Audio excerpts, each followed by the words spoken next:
Jericho Rosales, gandang-ganda pa rin sa NOBYANGSI Jenin Gutierrez sa kabila ng melasma.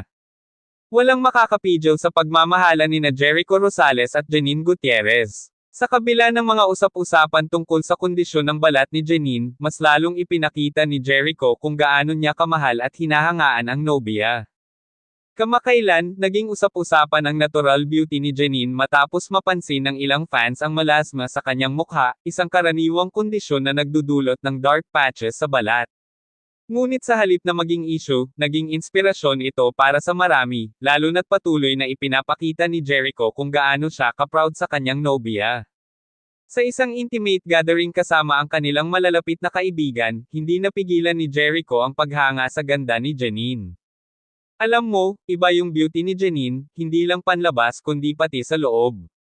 Mas gumaganda pa nga siya habang tumatagal, ani ng aktor na kinilig ang mga nakarinig. Dahil dito, maraming netizens ang humanga kay Jericho sa pagiging supportive at loving boyfriend. Narito ang ilan sa kanilang reaksyon. Napaka-sweet ni Jericho. True love talaga to. Jenin is naturally beautiful. Melasma or not, she's stunning.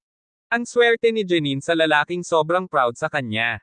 Sa panahon ngayon kung saan ang beauty standards ay tila hindi makatotohanan, nakaka-inspire makita ang isang celebrity couple na pinapahalagahan ang tunay na kagandahan, hindi lang sa panlabas na anyo kundi pati na rin sa karakter at kumpiyansa sa sarili.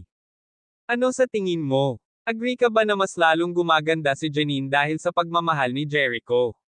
I-comment ang inyong opinyon at huwag kalimutang i-like at mag-subscribe para sa mas marami pang exclusive updates.